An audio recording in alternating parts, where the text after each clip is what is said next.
Welcome back to the Nectar training series. What I'm going to show you today is loading into our winter building. As you can see, we're working with red lights in here so the bees don't fly. What we do is we offload the trucks and stack the hives over here so the bees can settle down for a minute. This building is currently at 35 degrees Fahrenheit. We haven't scanned the tags into the building yet, into our winter palace as we call it.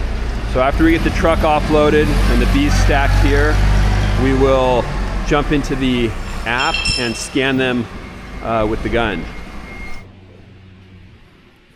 Okay, what we're going to do today is add a bunch of hives to our winter building using the RFID scanner.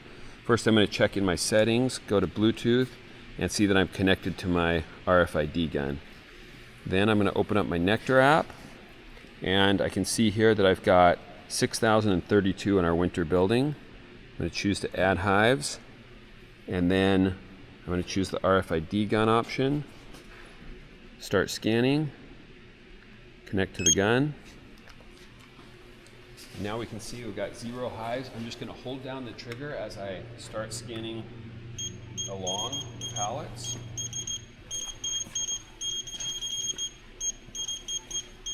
And you can see the green number is counting up as I hold the trigger down. If I let go of the trigger, that little green number will reset itself.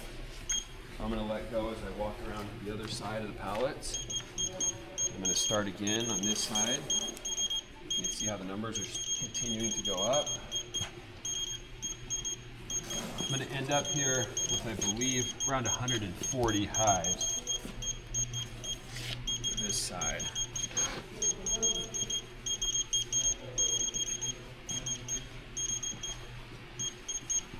Now the nice thing is I can't accidentally double scan hives. If I come over and try to scan ones that have already been scanned in, you can see that number did not increase.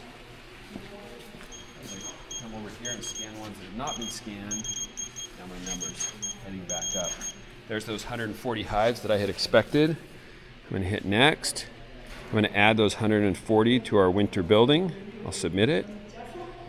And we see now that our count is 6,172.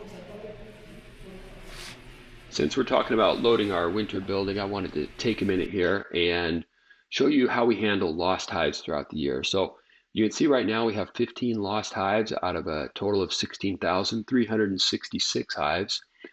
If we come over here to our yard map, we'll see this is our entire area around North Dakota. The yards that are gray like this, that means they have no beehives in them.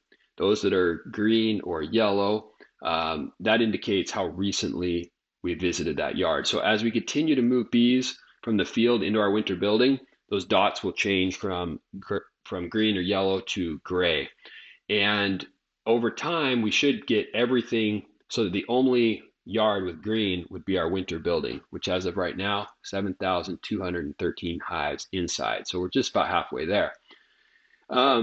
And at the end, we'll take a look at this and see that there will be a few dots here and there that still show bees in them. So if it shows 40 hives, that means we need to get out there and see if we missed a yard. If it shows 1 or 2, that usually is a result of a couple possibilities. One possibility is that somebody forgot to scan a dead out when they picked it up during the summer months. The second possibility is that tag fell off while the bees were in transit. So they could have been coming in, maybe it fell off in the bee yard. Somewhere along the way, a tag got lost. And then the third possibility is that a hive didn't get scanned when it came into the winter palace. So it came in and we failed to scan that hive, so it's still showing that that hive is out in the field. That really doesn't happen because we're very exact on our numbers when we come into our winter building. Other times of the year, that very much does happen. So hives will sit in the lost hives grouping for a while, but then once they get scanned in their next location, they'll come out of the lost hives and go back into their correct yard. So if we come over here on the manager's portal to lost hives section or tab, you can see here, this will bring up a list of those 15 hives that I showed you earlier. And it shows how long they've been lost. This is the date I actually moved them into the lost hives. Over here, you can kind of see their last visits were back in May and June. So they've been lost for a while. Their previous location is listed here, and you can see there's a number of different yards that make up this grouping. Usually what we do is we don't do anything with these lost hives until they've missed a couple of moves. Because oftentimes, as I mentioned, you'll move the hives into a yard. Maybe you moved 40 hives in, but only 39 of those got scanned. So you're going to have a hive that still shows its prior location. But once we know all the hives are out of the orchards or they've moved out of a state, then we can go and flag all those remaining hives as lost hives, and it'll put them into this batch. Once they're in here, you have a couple of options. So what I'll do here is highlight everything in the lost hives, and I have two possibilities. I can either flag them as dead outs. So as I mentioned, maybe they didn't get flagged as they died out, and so that's what caused this grouping. Or I can just remove the hives. That completely deletes their history and as if they never existed. And the tags, of course, either way can then be repurposed onto new hives.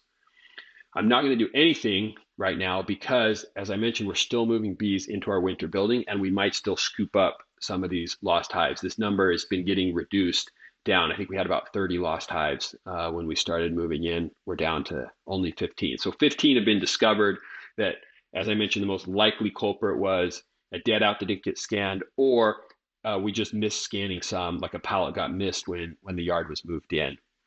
Now, I want to show you the last thing I'm going to show is we're going to go back to the whiteboard.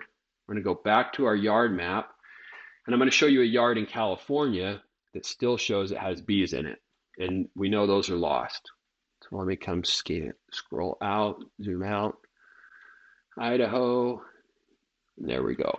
So there's our locations in California. If we zoom in, we have one that's at my house. So that one's alive and well. And right here, if we come into our shop, you can see there's two hives that it shows. And I can look at that yard detail by coming down here and saying view details on this California shop. I know there's no beehives there, so those two are lost hives. Once I get this pulled up, we can scroll up here to hives, click on that, and here's those two hives. So those were seen back in May and haven't been seen since. So what I'm going to do is I can either clear out, I can choose individual ones, but what I'm going to do up here is click clear out yard. And by doing that, it will move the hives into the lost hives. So if I clear out only, it'll just move these additional two hives into the lost hives grouping. If I clear out and delete, it will move them into the lost hives, as well as then just, it won't even move them. It'll just delete them completely from the operation as it explains there. So what I'm going to do is clear out only. Now my California shop does not have any hives in it. And when I come over here to lost hives, you can see that those two have now been lost just since today. They were in the California shop. And we now have two additional lost hives for a total of 17 lost hives. So as I mentioned, once we're done with everything and they've missed a couple of moves, we'll go in and actually clear out those lost hives. That way we clean up our data. We don't have these stragglers that just remain lost forever. Once we've moved everything into our winter building, we'll go through here and mark all of these, delete them out of the system, and then we know we'll have clean data coming out in the next year. So if you have any questions, please leave them in the comments below and check out the other videos in the Nectar training series.